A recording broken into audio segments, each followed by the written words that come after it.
entra el doctor Brown.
Hi, my name is Carolina Trivelli. Bonjour, je m'appelle Carolina Rivera. Je suis économiste au Pérou et je suis chercheuse à l'Institut de recherche péruvienne. Je suis la plus ancienne et la plus importante du Pérou. Je fais de la recherche dans trois domaines principaux, c'est-à-dire la réduction de la pauvreté et politique sociale, développement rural et inclusion financière. Après 2 ans de recherche à l'IEP, j'ai été invitée à devenir la première ministre pour le développement et l'inclusion sociale au Pérou.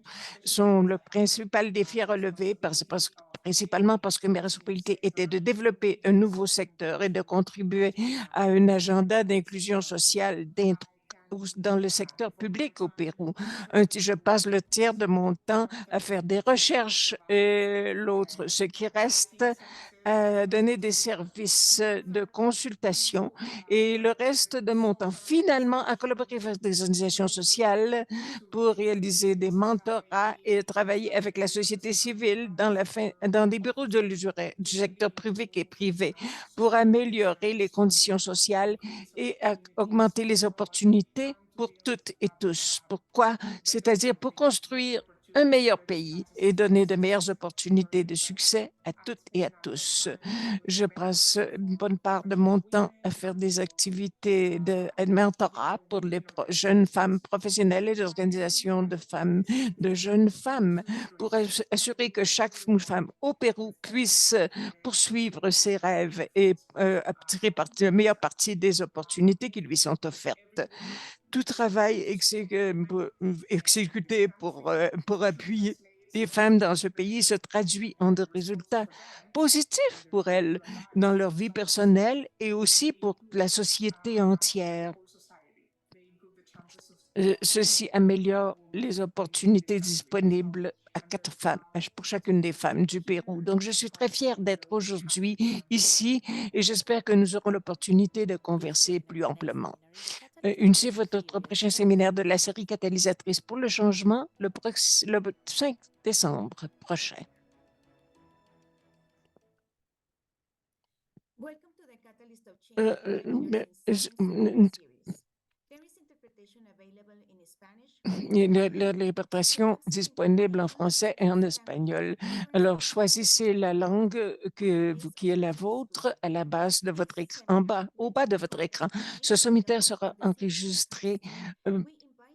Nous vous Nous vous invitons de nous suivre en ligne sur YouTube, dans les réseaux sociaux, avec sur le hashtag et, et nous You will see the QR sur code l'écran, that you vous enter verrez le code QR any questions or correspondant comments qui vous in donnera our accès Q&A à session slide. Pour today. poser des questions ou commentaires, adressez-vous à la session adressez-vous à la séance des questions et réponses. Aujourd'hui, nous entendrons une leader rurale en finances rurales et en inclusion financière, Caroline Tribeil. Caroline Tribelli sera interviewée par Aval Valencia, qui travaille comme coordinatrice pour le développement durable.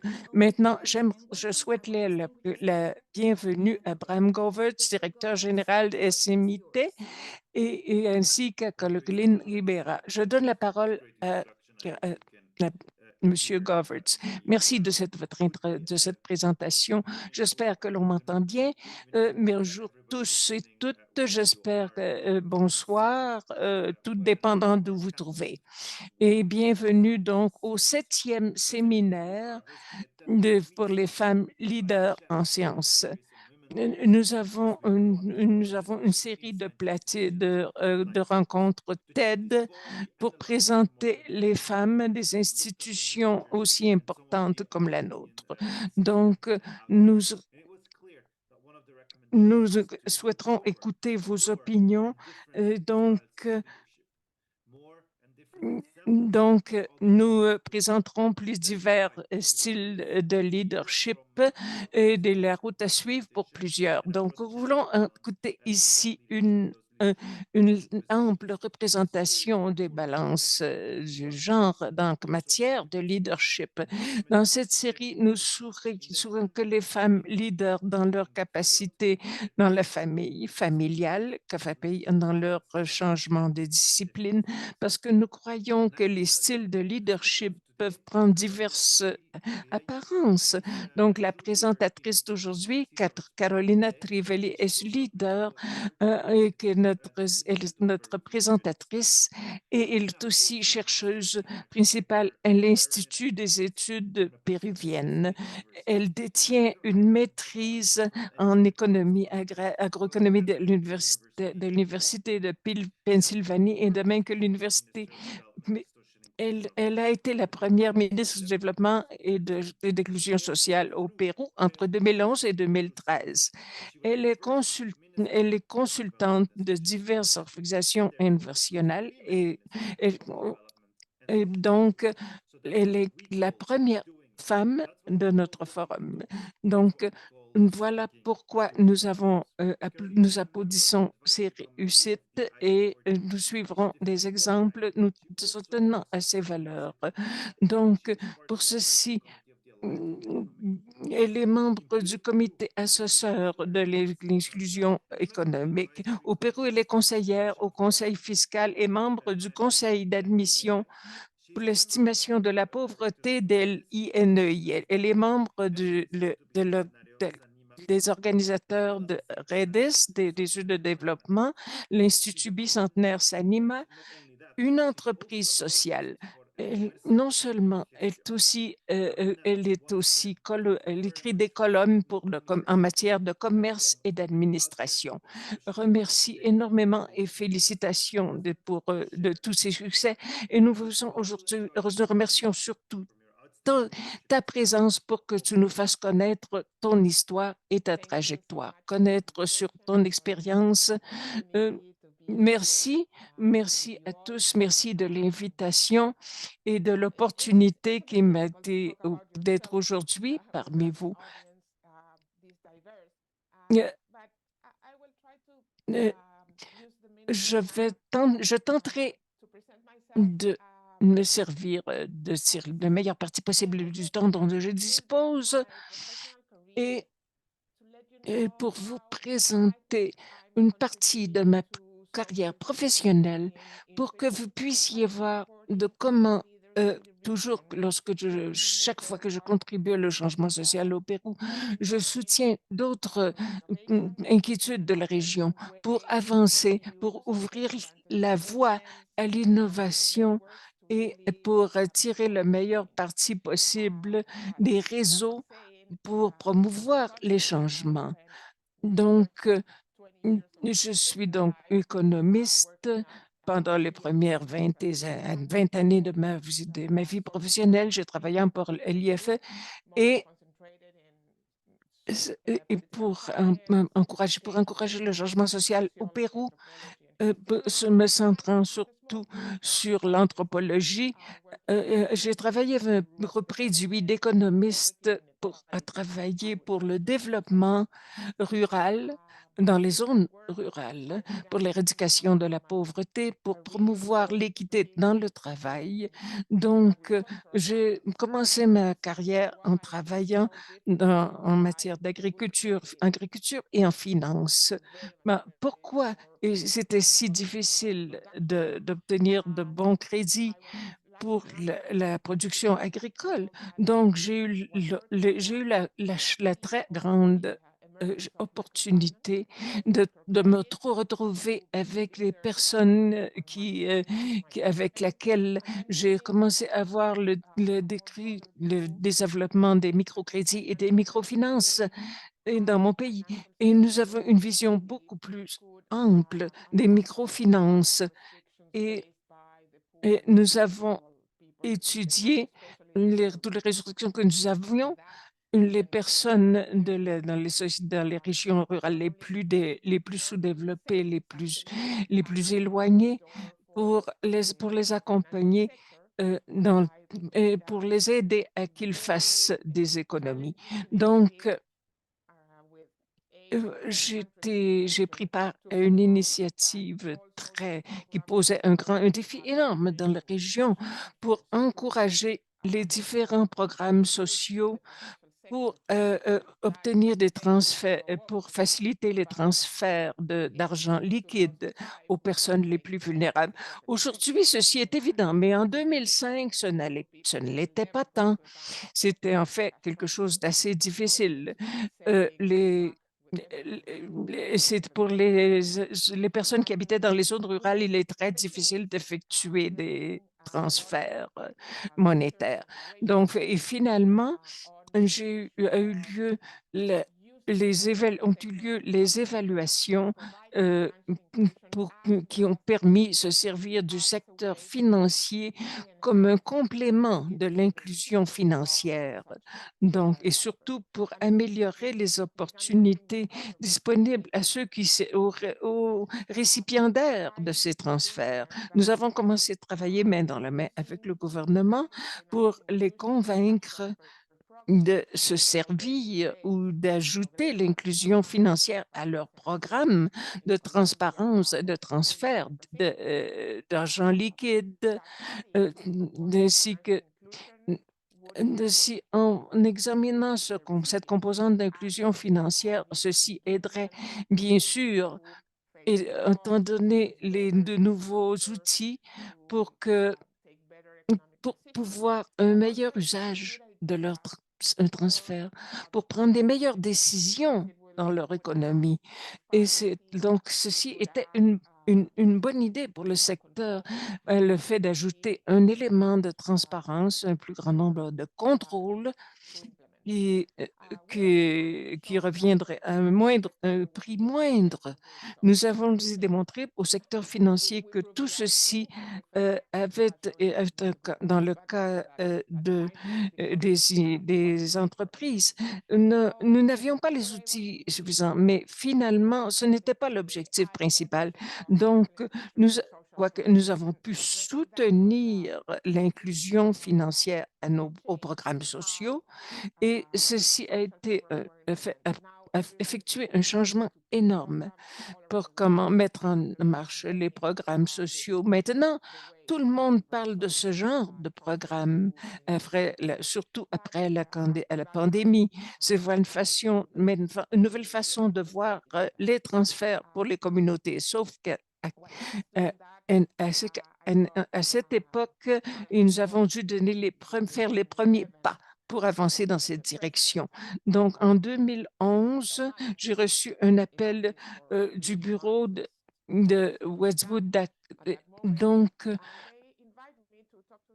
de la présidence, on m'a invité à me converser avec le président parce qu'il cherchait quelqu'un qui aurait pu l'aider à construire le secteur du développement et d'inclusion sociale. Ils interviewaient plusieurs sollicitantes. Donc, euh, donc, et je suis pas une politicienne, je suis chercheuse, mais après plusieurs conversations que nous avons tenues, il m'a confié la responsabilité de diriger ce secteur. C'est quelque chose qui me faisait très peur, je dois dire. Mais finalement, j'ai pensé que le pire qui pouvait m'arriver, c'était que peut-être nous ne serions finalement peut-être pas si inclusives et qu'après tout, tout ne se passerait peut-être pas si mal. Mais enfin, malgré toutes mes frayeurs, j'ai eu une opportunité unique, qui est la constitution d'un secteur nouveau, à un moment où l'économie du Pérou se développait assez positivement. Je comptais avec l'appui, le soutien du président parce qu'il souhaitait que ce nouveau secteur fût l'un des nouveaux piliers de son programme. Donc, avec le soutien du gouvernement, le président jouissait d'un important capital politique. Donc, évidemment, la première journée, ça a été tout un défi pour moi parce qu'avec mon téléphone, ma laptop, vous savez, les deux personnes qui étaient mes assistantes, les deux vice-ministres étaient là avec leur téléphone portable et leur laptop. Donc, le 20 octobre 2011, c'est alors que nous avons commencé, nous avons reçu ensuite dont nous avions besoin pour que le ministère commencer à fonctionner le 2 janvier. Notre année fiscale commence en janvier et ainsi pouvoir recevoir les fonds de la part du ministère de l'Économie et des Finances et pour inscrire les programmes sociaux de ce secteur. Tout ceci devait être prêt. La documentation, les ordinateurs. Donc, ça a été une course contre la montre. Nous y sommes parvenus. Nous avons avancé beaucoup pendant toute cette année, mais le ministère a commencé à travailler euh, en janvier 2012. Donc, si je raconte toute cette histoire parce que je crois que l'un des apprentissages dans cette position fut que tout dépend de ton équipe. Tu n'as pas besoin d'une équipe plus importante, tu as besoin de ton équipe, une équipe avec laquelle tu peux construire et collaborer. Donc, la seule façon de terminer à temps cette tâche a été pouvoir compter sur les services d'une bonne équipe de travailler à toute vitesse, conjointement. Donc, si tu es le leader de cette équipe, il faut que tu sois là tout le temps, en tout moment, avec toutes et chacune des personnes impliquées dans la procédure. Autrement, il n'est possible de leur demander un effort énorme aux personnes qui travaillent avec toi. Donc, cette petite équipe de 30 à 40 personnes nous réunissions pour construire ce secteur. Nous sommes toujours de très bons amis, nous réunissons chaque année, nous nous rencontrons chaque année et tout simplement pour nous assurer que ce lien que nous avons établi au cours de ces 2 mois continue d'être fort et forme le ciment qui nous a donné l'énergie et les forces suffisantes pour construire ce secteur. Donc, nous avons commencé à opérer au cadre de l'unitaire et le premier défi que nous avons dû relever est ce que nous avions besoin d'expliquer aux gens, au peuple, pourquoi nous avons besoin de nouveaux secteurs. Ben, ben, eh bien, sur ce, je me suis confrontée avec la question que il n'est pas seulement nécessaire de faire les choses, mais aussi de les communiquer, de faire la liaison avec le ministère. Il me fallait devenir communicatrice et c'est quelque chose que j'ai dû apprendre à ce moment-là. Et je crois que c'est une question absolument clé dans toute l'initiative. Donc, quand j'ai atteint finalement le but que je poursuivais au ministère de l'Éducation. Tous les programmes qui ont évalué étaient en fonctionnement, étaient en matière de transparence. Nous avions des indicateurs de toutes sortes et pour les 5 années suivantes. Donc, le programme était autorisé. Donc, en 2013, j'ai demandé au président de me libérer parce que je n'allais plus travailler dans ça. Je ne suis pas fonctionnaire. Et c'est là que je suis très fière de ce travail et je continue de croire que ceci a été pour moi un défi énorme à relever.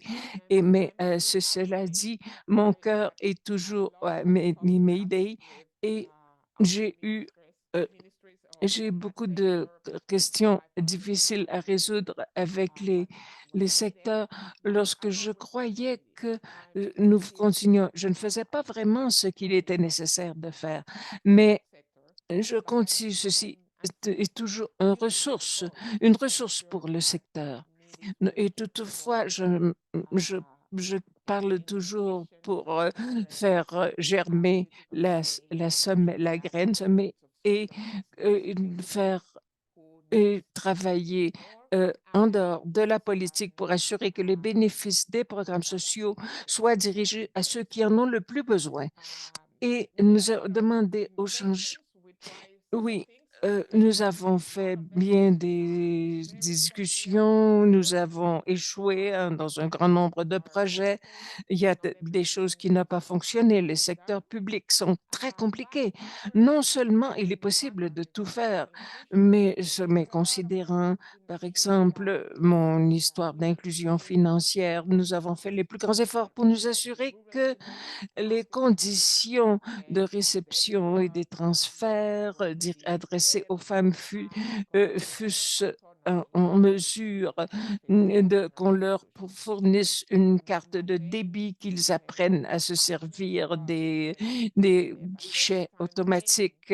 Ça a été pour moi le plus grand bonheur lorsqu'est arrivée l'époque de la pandémie. Ces femmes étaient celles ont été celles qui ont pu recevoir le soutien gouvernemental le plus rapide, le plus, et ceci, elles ont été les premières à recevoir ces fonds que le gouvernement, ils ont pu se rendre au guichet automatique, recevoir leurs fonds et ainsi se trouver dans des meilleures positions qu'auparavant. Ceci a été pour moi une expérience qui m'indique que lorsqu'on fait quelque chose de bon pour les autres, le bénéfice dans le cadre d'une crise, nous avons valorisé forcément toute cette initiative. J'ai ensuite travaillé 2 ans au secteur privé pour construire une initiative de collaboration d'entre 36 compétiteurs et concurrents. Ceci a été un défi pour moi que j'ai dû convaincre je ne sais pas combien de personnes. Nous, en nous asseyant à la même table, nous, nous, euh, nous avions un guichet mobile pour aider les pauvres et je me rends compte que avec cette expérience, j'ai appris qu'il est plus facile de travailler avec le secteur privé parce que si tu as une bonne idée, tu peux toujours faire en sorte que celle-ci fonctionne en rencontrant les hommes d'affaires appropriés. Donc, dans le secteur privé, tu peux être en présence de grands changements qui auront un impact énorme. Au secteur public, les changements sont minimes et l'impact est énorme. Donc, j'ai consacré beaucoup de temps à travailler et en soutenant des organisations mondiales, intercontinentales, internationales, et qui poussaient plus loin la frontière des innovations pour nous assurer qu'il nous faut pour que nous soyons convaincus qu'en tout moment, nous pouvons améliorer. Nous pourrons toujours nous améliorer, devenir meilleurs. Voilà quelque chose qu'il nous faut faire, être volontaire pour faire pression vers de nouvelles innovations. Donc, une fois après avoir travaillé au secteur privé, j'ai travaillé pendant 1 an avec la FAO en tant que conseillère stratégique. Mon cœur appartient au secteur rural et en tout moment, je pense travailler dans des communautés rurales. Mais la décision que j'ai prise, considérant mes carrières, et que mais je réalise maintenant que j'ai une voix dans le secteur public de ce pays pour protéger une certaine chose comme les programmes sociaux, en a fomenté la transparence et que mon effort soit utile pour des causes particulières, comme par exemple l'autonomisation des femmes, leur empowerment. Voilà certaines des questions auxquelles je crois que devoir me consacrer en soutenant toutes ces initiatives. Je crois parfois que si nous faisons quelque chose, assessorat pour d'autres femmes, que ce serait bon, qui est important.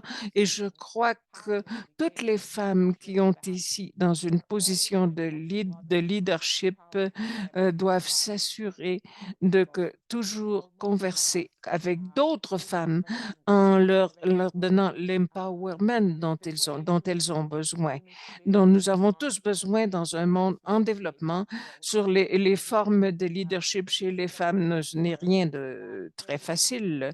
Devons connaître cette vision. Nous devons savoir que nous sommes ensemble dans tout cela, que ce que toute femme fait affecte toutes les autres, avec l'aide des autres, que tout est possible. Donc, pour qu'elles puissent monter l'échelle du leadership, qu'elles compteront sur le soutien des amis et des directrices qui les aideront à défendre leur position, ainsi de sorte que maintenant je consacre grande part de mon temps à travailler avec des organisations sociales, que la société civile, les organisations privées, pour aider, euh, euh, pour soutenir ces leaderships nouveaux qui surgiront. Nous nous consacrons surtout de nouveaux genres de leadership parmi les hommes également, pour qu'ils puissent travailler conjointement avec des femmes, pour que, en se libérant des préjugés que nous connaissons tous. Donc, mais voilà pourquoi je consacre un tiers de mon temps à la recherche. J'aime beaucoup la recherche et toutes ces choses. Et aussi, je fais l'assessorat légal. Je travaille comme conseillère. J'ai besoin d'avoir des revenus comme tout le monde. Et l'autre tiers de mon temps, toutes les autres activités et associations, organisations, assessorat de femmes jeunes, de soutien. Je travaille dans cette organisation, Sanima, qui offre, qui prend, qui tient tous les besoins concernant les égouts et l'assainissement. Toutes ces organisations est lidérée par une femme jeune qui a une très convaincante et très puissante. Donc, comme vous savez, je suis plutôt ici pour les soutenir, pour soutenir ces femmes, même si je n'interviens pas directement, pour leur fournir. Ils ont besoin d'innovation sociale dans le ministère de la Santé, non seulement dans les familles qui travaillent à tout cela, mais également à toutes les communautés qui entourent autour de cette initiative. Dans mon rôle ici, d'applaudir, de les applaudir, de les écouter, leur succès me réjouit profondément. Donc, voilà, je crois que sur ce, je vais conclure ma discussion. Et maintenant, vous savez maintenant qui je suis, qu'est-ce que je fais et comment j'aime me servir de ma voix et de mes capacités pour continuer de faire pression pour favoriser une plus grande insertion sociale. des femmes. Thank you very much, Carolina.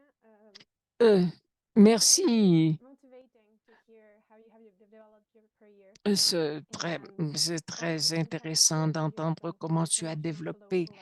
les So différents genres de different travaux academic effectués à l'échelle level. nationale, dans les différents secteurs I have a académiques, list of privés, things du that gouvernementaux, the Center comme for Sex and partie Women in Science and de Gender ce in Women webinaire Science Group. pour And les I wanted to hear you, catalysatrices du because a lot changement. of us are not so J'ai voulu how we t'interviewer can contribute parce que j'avais to our beaucoup society. d'entre nous, nous nous posons ces Currently, questions. there are Comment pouvoir mieux many contribuer à la transmission perspectives on pour the rights assurer of women participate les in droits de politics. l'homme sans que That's personne ne something that I reste à know côté personally in pour China. dépasser Several les laws limites that are also planétaires? Donc, with toutes these rules les are un grand nombre de global. questions, ce ne sont pas seulement And miennes, I mais want de bien to un bon learn nombre if or d'autres how could you have participantes.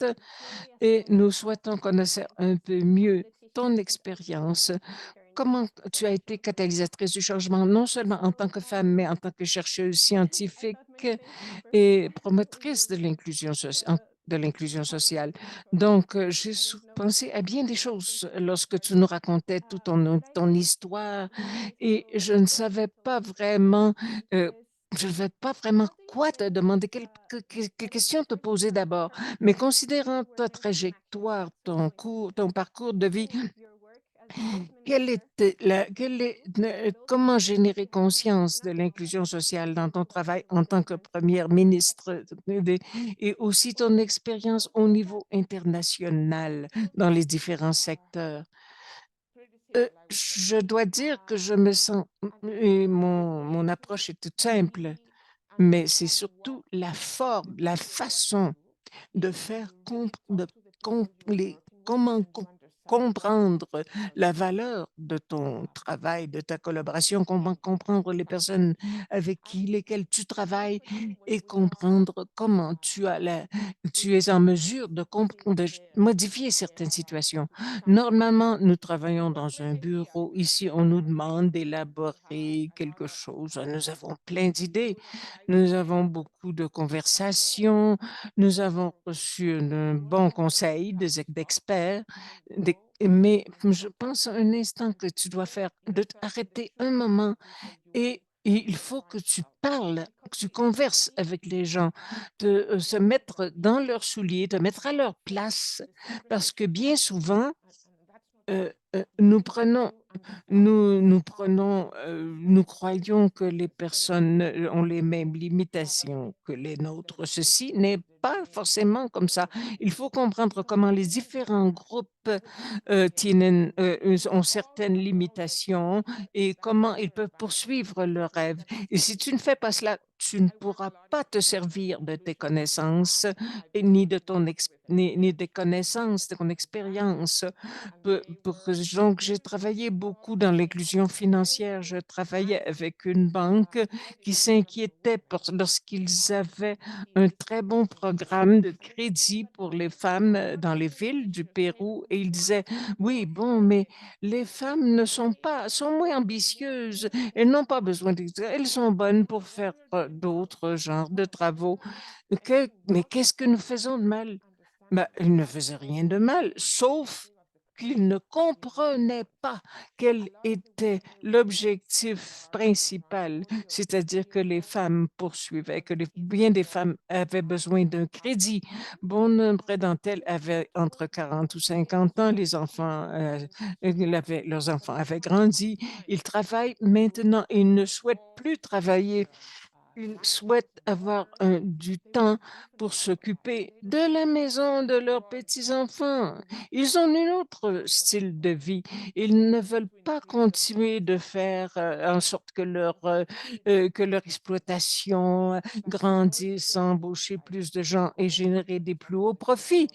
Donc, tout ceci change lorsque tu rends visite aux personnes et tu converses avec elles.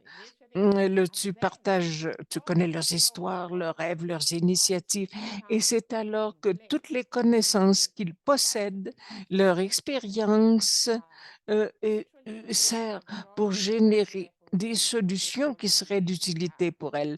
Nous croyons parfois que le programme, il est difficile pour les femmes de faire ci ou faire cela, mais en fait, il y a beaucoup d'intersectionnalité. Les femmes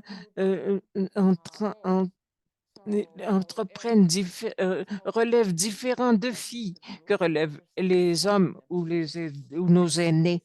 Donc, il faut tenir compte du groupe avec lequel tu vas travailler et que tu aideras. Parfois, il faut savoir écouter. Nous tentons de nous adapter. Merci, Carolina. Ben, je pensais aussi que tu as travaillé pour différentes agences pour jouant différents rôles, différentes capacités, exerçant différentes capacités. Euh, ton cours de vie m'impressionne parce que tu as joué de rôles très différents. Parce que nous, ici, au CIMIT, nous sommes une organisation internationale et locale, mais nous travaillons aussi à différents sociaux. Je voulais te demander, différents partenaires, je voulais te demander quelles sont les meilleures personnes, les personnes avec qui tu préfères travailler. Par exemple, chez CIMIT, nous avons des interlocutions intersectionnelles. Donc, nous ne faisons pas vraiment si attention aux, aux problèmes que certains de nos partenaires rencontrent avant de ceci. Il y a des centaines de pages remplies d'idées formidables, pleines de recommandations de comment améliorer le travail au secteur public, les problèmes sociaux, l'inclusion financière. Mais lorsque j'ai travaillé dans le secteur public, je me suis rendu compte que la moitié des conseils et des idées formidables qu'ils avaient n'allaient pas être mises en pratique parce qu'elles n'étaient pas faisables. Dans le secteur public, on me disait, ah, mais tu as une idée formidable. On a pu faire ci en raison des restrictions de toutes sortes du secteur public, des règles, la bureaucratie, vous savez. Donc, tout ceci s'applique également à tout genre, toutes les sociétés et d'associations. Donc, nous appelions à nos partenaires ce que nous croyons qu'ils devaient faire et non pas seulement, et non de ce qu'ils pouvaient faire.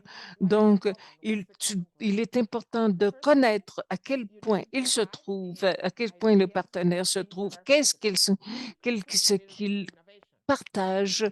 Donc, il faut leur présenter des idées qui sont faisables pour pouvoir faire quelque chose pour l'innovation.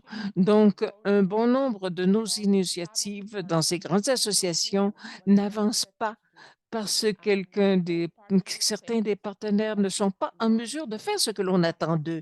Donc, cette société, parce que beaucoup d'entre nous travaillons, nous avons pas fait attention aux conditions initiales de nos interactions. Merci, Caroline.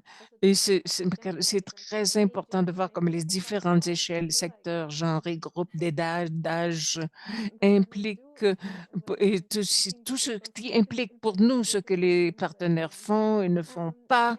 Je crois que tu as répondu à des questions très importantes. Maintenant, de combien avons-nous le temps de prendre d'autres questions? Voyons. Bon, la question suivante aussi provient du travail qui est comprenant l'inclusion financière. J'ai vu que tu as écrit un document pour générer de meilleures opportunités dans les systèmes agraires. Euh, quel, quel est le potentiel des secteurs agroalimentaires pour refermer la brèche entre le secteur féminin?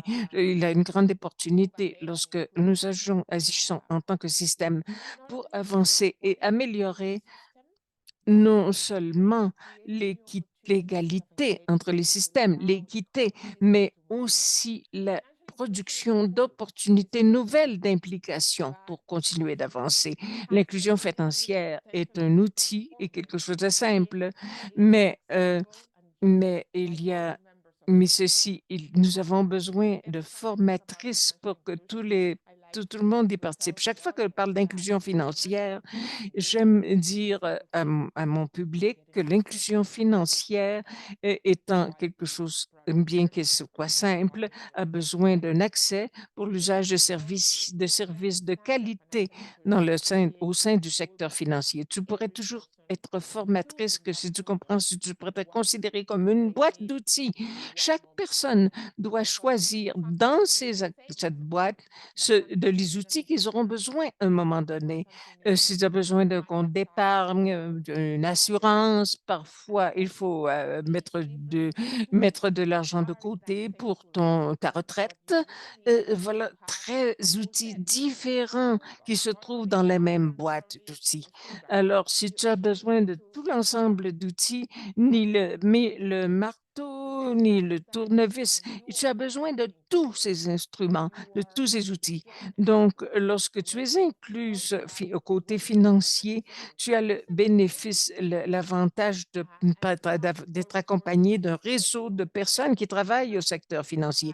C'est un réseau très étendu et tes conseillers ne sont pas toujours parfaits, mais chaque fois que tu as accès à ce réseau, tu aides au réseau pour que celui-ci soit plus solide et plus compétitif.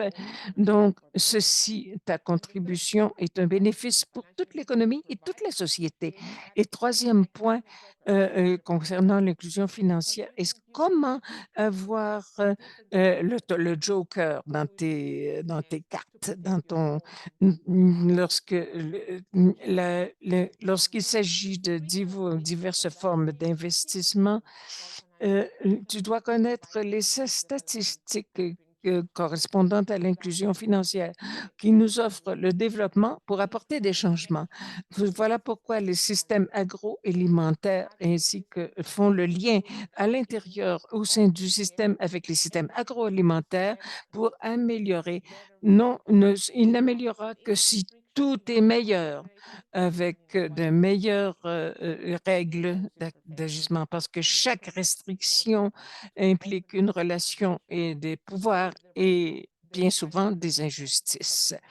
Donc, ils doivent être là pour paver la voie vers un système agroalimentaire pour que tous ses membres soient mieux connectés et plus liés.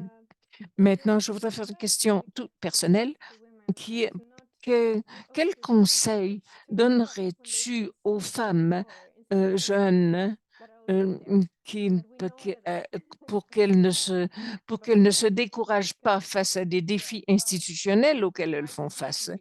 Elles doivent encore être là. Le conseil est tout simple parce que ce n'est pas quelque chose que tu fais, tout simplement là pour donner des conseils.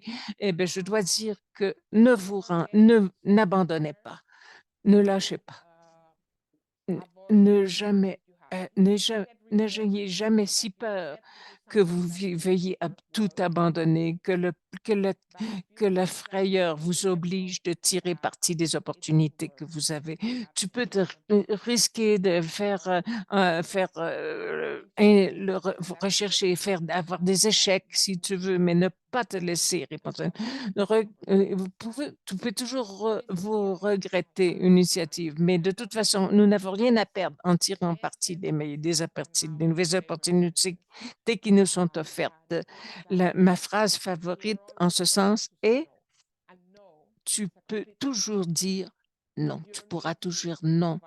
Et non en soi est une réponse complète. Tu n'as pas besoin d'avoir des excuses, dire non parce que si, non parce que ça. Tu dis non et c'est tout. Et ceci a trait à la vie personnelle, la vie professionnelle, les relations de travail, les réseaux sociaux. Et il est très utile de savoir qu'on peut dire non, un point, c'est tout. Merci, Carolina. Excellent conseil, une façon très puissante et très tangible d'intervenir. Remercie de les réponses que vous nous avez données. Nous ferons maintenant le suivi des questions que d'autres nous ont posées. Merci Eva. Remercie des questions. Il y a bien des choses, il y a encore beaucoup à faire, un long chemin à parcourir et toutes les femmes comme toi, nous avons besoin d'avancer conjointement pour étendre ces frontières, pour pousser plus loin ces frontières. Chacune d'entre nous, côté social, professionnel, social, nous pourrons inclure ces variables dans notre vie. Merci. Nous sommes très reconnaissants à Carolina, à Eva, Valencia de cette conversation qui est si enrichissante. Et maintenant, nous passons nous donnons la parole au public. Celui qui aura une question à faire pouvait lever la main ou ouvrir la caméra et faire le zoom sur le QR ou encore sur le chat, sur la boîte de clavardage que vous avez à votre disposition. Je lirai la première question que nous avons ici sur Slido. On nous dit qu'est-ce qu'a fait le développement d'inclusion sociale? Qui a fait en sorte que ce que vous avez construit fut si important? Quelle était la caractéristique des équipes que vous a aidées et quelles sont les qualités que vous recherchez pour réunir une équipe de si haute qualité? Eh bien, cette équipe a eu l'opportunité surprenante. Il faut le dire que depuis le premier jour, ce n'était seulement moi. La deuxième journée, c'était moi. Et puis, deux ministres, et troisièmement, finalement, nous trois et bien d'autres, et plusieurs autres. De sorte que tout le recrutement s'est fondé sur la direction des personnes, sur obtenir les personnes appropriées de la façon la plus, comment dirais-je, la plus claire. Nous avons copié personne. Notre bureau est un poste public et dans notre cas, nous avons pu choisir les personnes et les y inviter.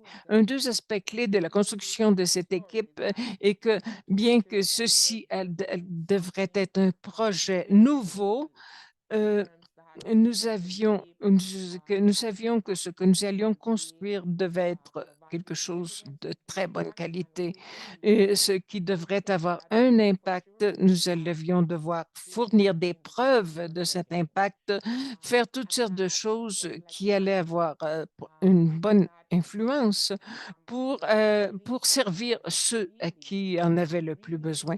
Donc, les personnes qui ont accepté de travailler au départ étaient réellement convaincus et qu'ils allaient construire quelque chose de nouveau. C'était une expérience fantastique lorsque j'ai créé MIBIS pour la première fois.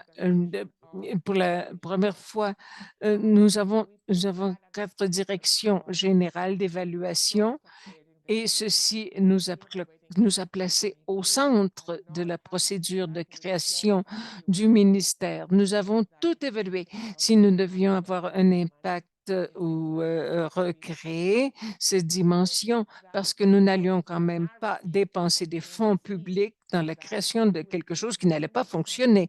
Donc, l'équipe savait qu'il allait construire quelque chose de différent dans le cadre des limitations imposées par le secteur public. Ceci était clé.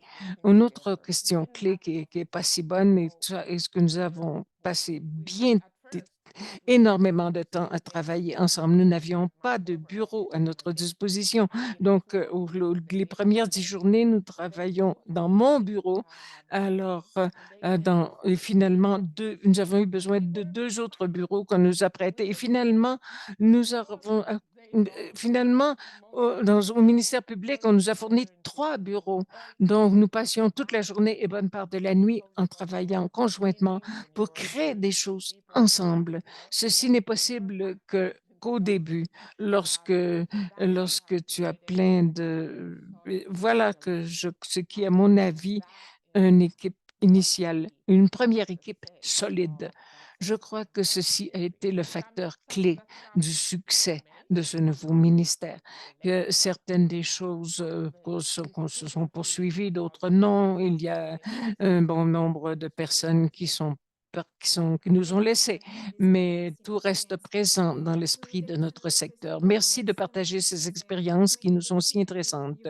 Nous avons une autre question ici. Comment pourrait faire en sorte qu'une équipe dont tu nous as donné certaines des caractéristiques, quelles sont les qualités d'un leader que devrait un leader, une leader doit être un être humain pour comprendre, il faut être très professionnel et aussi avec une solide formation et avoir aussi les capacités et les connaissances d'exercer un leadership et d'être en même temps membre de l'équipe que tu diriges, d'avoir des conversations toutes simples à l'heure du déjeuner avec ta famille, quels sont les films qui te plaisent, etc., etc. Tout simplement faire que chaque membre de l'équipe sente que tu n'es pas seulement leader, tu es un membre de l'équipe également et que tu fais partie de l'équipe, tu n'es pas au-dessus de celle-ci. Voilà que c'est ce qui fait, à mon avis, une très grande différence. Lorsque nous avons eu le premier anniversaire de notre institution, nous avons eu une grande célébration pour manifester l'enthousiasme de ce nouveau secteur. Donc, finalement, il y a eu des questions politiques parlant de ministère, un groupe que ne plaisait pas mon style de leadership à la presse s'est rendu au bureau de la presse et il m'a demandé, la première chose qu'on m'a demandé, oui, je sais que tu as besoin qu'on te mène au Congrès parce que nous avons appris que les 5 directrices générales des programmes d'assistance sociale de ce secteur ont énormément de choses à faire. Ils ne reçoivent plus au salaire possible au sein du secteur public. Donc, ils travaillent plus que toi et pour que ceci est quand même assez suspect, qu'un groupe de jeunes personnes comme toi, que c'est les directrices générales des programmes sociaux, sont on a eu peur de cette question. J'ai dit, exemple, ils s'occupent de fournir ces services aux citoyens. Ils ont besoin d'être de plus hautes capacités de formation et les mieux payés du secteur. Parce que si quelque chose ne marche pas dans le secteur, ça aura été leur faute et pas ceux qui sont moins payés. Et ceux qui ne sont moins payés devrions vous remercier. Moi, je ne m'inquiète pas s'ils gagnent plus ou moins que moi, mais ils sont là pour aider les gens.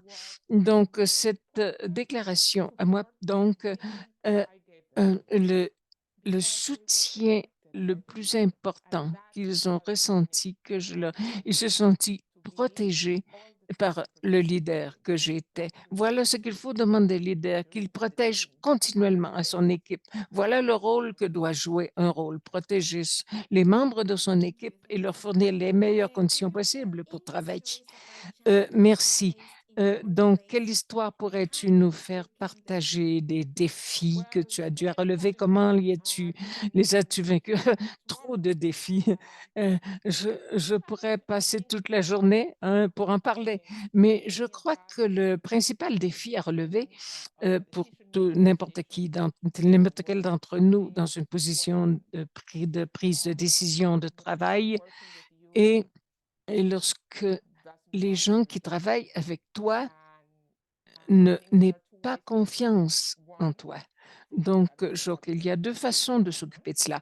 D'abord, tu peux toujours prouver que ton jugement est le correct et ou je pourrais dire, bon, peut-être me trompe, est-ce que je me trompe? Donc, quelle meilleure idée aurais-tu? Si je me trompe, serait la seconde meilleure idée? Donc, à ce moment-là, l'équipe travaillera là-dessus et ceci réduira la force du défi que nous relevons. Mais c'est là un défi très général. Des histoires des défis est infini. Nous avons une très bonne idée lorsque je me trouvais au ministère pour créer un fonds spécial pour, euh, pour pour travailler conjointement, pour fournir conjointement tous les services publics aux communautés rurales. La majorité de nos pays ont des communautés qui ont de l'énergie, mais n'ont pas les communications nécessaires. Ils n'ont pas de voies de communication, ils n'ont pas de route ou ils n'ont pas d'eau. Alors, je me suis dit, nous allons créer un fonds, ramasser de l'argent pour compléter le paquet des services de base pour nous assurer que toutes les communautés possèdent les mêmes services, les mêmes services. Ceci, le ministère de l'Économie très apprécié cette idée. Nous avons reçu beaucoup d'argent, mais ça n'a pas fonctionné. Eh bien, ça n'a pas fonctionné parce que nous avions sous-estimé le pouvoir de la bureaucratie. Nous avions tas de règles à suivre. Tout était très bien pour les leaders, mais chaque secteur devait s'impliquer séparément. Nous n'avions jamais compris à quel point il était difficile pour une personne de planification, de transport, peut-être de se coordonner avec le responsable de la planification des services d'hydrique. Toute cette non-communication, je continue toujours de penser que c'était une grande idée, mais cela n'a pas fonctionné. Donc, il faut savoir dépasser ces situations et reconnaître que parfois, il y a de très bonnes idées qui ne fonctionnent pas toujours. Et il faut continuer d'y travailler pour nous assurer que ceci à plus futur sera possible. Donc, ceci a été un défi très sérieux de pouvoir dire que nous avions eu des bonnes idées qui n'avaient pas fonctionné. En tant que femme, académicienne, ministre, leader, mm, que, que tu dois faire le leader, exercer le leadership par l'exemple. Comment gérer ces attentes avec beaucoup de pression? Que faire lorsque les personnes te disent ah non, non, c'est pas une bonne idée, tu es trop fatigué. Bah oui, parfait, mais bien sûr, j'aimerais bien passer toute une journée à lire un roman, mais bien sûr, nous avons toutes nous assurer lorsque nous parlons du leadership, il faut avoir à l'esprit les leaders humains. Les personnes, parfois, nous sommes fatigués et il y a des jours que nous souhaitons ne rien faire. Il y a des journées que nous sommes remplis de bonnes idées et d'autres journées où nous n'avons pas d'idées du tout, nous n'avons pas d'énergie. Donc, c'est normal. Nous sommes des êtres humains, nous sommes des personnes. Donc, il nous faut normaliser de plus en plus que être un leader est quelque chose que finalement n'importe qui pourrait faire dans n'importe quelle question, mais c'est normal. Et il faut normaliser le succès, faire en sorte que le leadership soit une chose naturelle, parce que nous sommes tous leaders de quelque chose, à la maison, dans la rue, ou dans le voisinage, au travail, et il nous faut faire en sorte que ceci devienne quelque chose de plus normal. Quelque chose qui est très important, c'est que se démocratise le succès. Si tu as une position importante, il te faut démontrer que tu es une personne normale, peu importe si tu es leader ou si tu as du succès ou non. Madame Payne, pardon, excusez-moi. Nous avons une autre question. Existe-t-il une insistance sur les donateurs de recherche pour les recherches et le développement pour favoriser l'innovation? Que la meilleure approche est que faire quelque chose soit faisable, devienne réalité. Comment encourager cette idée? C'est très difficile. Tout le monde si tu présentes quelque chose de nouveau qui est meilleur marché, plus facile, plus simple, eh bien, je crois que les meilleures innovations sont celles qui se trouvent en marge de tout cela, de toutes ces considérations. Les petites innovations qui font en sorte que tout fonctionne mieux. Lorsque tu as une collection d'innovations, il est très difficile, surtout quand tu travailles avec les bailleurs de fonds, euh, et comment leur expliquer euh, qu'ils se servent de feux d'artifice au lieu de quelque chose de véritable, de réel. Je crois que la recherche de la balle d'argent qui apportera solution à court terme sans effort et sans argent est une sottise. Il nous faut renoncer à cette idée parce qu'elle elle n'est pas réaliste. L'innovation peut être quelque chose qui nous fait considérer les toutes petites choses. Et puis tout à coup, nous découvrons qu'il y a eu une innovation formidable. Donc, oui, très probablement, l'innovation la plus durable, les plus importantes, c'est les petites innovations qui nous permettront d'avancer plus loin avec les mêmes ressources ou arriver plus loin avec les mêmes idées précédentes, les idées que nous avions déjà. Il faudra faire attention lorsque nous parlons de l'innovation et je crois qu'il nous faut donner des preuves plus importantes du succès des petites et grandes innovations, qui, lorsque ceci deviennent importantes pour un groupe particulier, il y a des problèmes différents de contexte, de circonstances et innovations générales qui m'aideront à toutes les personnes partout, n'importe quand, dans n'importe quelle circonstance, sont difficiles à trouver. Merci, Carolina, de cette merveilleuse conversation. Merci de nous faire connaître ton expérience professionnelle. Et maintenant, je procéderons à la clôture officielle de cette session. Ah, avant de terminer, je voudrais répondre à une question où l'on me disait que ce n'était pas une phrase complète. C'est un podcast très bon qui s'appelle Dreyfus, et par Julia Dreyfus. Elle improvise les femmes plus âgées. Et une entrevue qui m'a dit Jane Fonda, qu'elle a fait à Jane Fonda, où elle disait que après 70 ans, ce n'est pas une phrase complète. Ce podcast est formidable. Je vous conseille de le regarder, de le visionner. Pardon. Merci, Carolina. Excellente conversation. Bien sûr, encore une fois, j'aimerais qu'il y ait quelqu'un de plus sage que moi pour résumer toute son intervention. Merci de partager ce qu'est le leadership et tu as mentionné, bien sûr, que ne lâchez pas. Donc, nous remercions non seulement de ta présence acquis aujourd'hui parmi nous, mais merci également pour ton leadership, pour l'exemple que tu nous as donné et tu as été source d'inspiration d'un grand nombre de personnes par la transmission de ce webinaire.